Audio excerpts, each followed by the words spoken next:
ચાલે છે? તો અત્યારે આપણે પ્રેક્ટિકલ રીતે કપડાં કઈ રીતે ગંદા કપડામાંથી કઈ રીતે ચોખ્ખા કરવા એ આજે નિયતિબેન બતાવશે. બતાવો નિયતિબેન. જો એને પાણીમાં કપડાં બોળ્યા ને, ગંદા કપડાને પેલા પાણીમાં બોળવાના. રોનકભાઈ સીધા બેસી જાઓ. જો ગંદા કપડાને પાણીમાં બોળીને પછી એને સાબુ દેવાનો.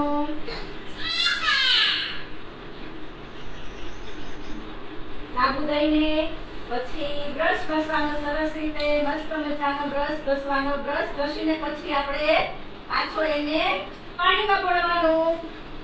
પાણીમાં બોળીને નીચવીને બધું પાણી, ગંદુ પાણી બધું કાઢી નાખવાનું. બધું પાણી કાઢીને સરસ એને ઝાપટીને પછી દોરી ઉપર નાખવાનું.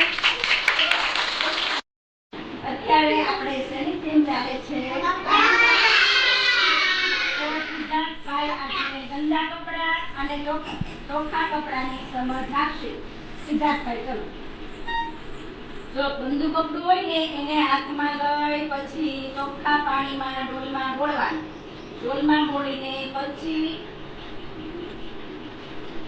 એને બહાર કાઢવાનું. કાઢીને પછી એને સાબુ દેવાનું.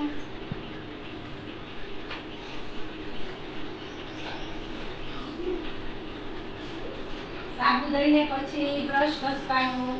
બ્રશ ઘસવાથી કપડામાં જે મેલ હોય ને એ બધો મેલ નીકળી જાય.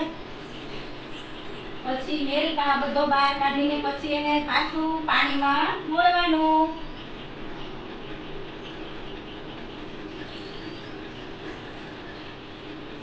સરસ મજાનું પાણીને બધું પાણીને કાઢીને પછી એને કપડાને ઝાપટીને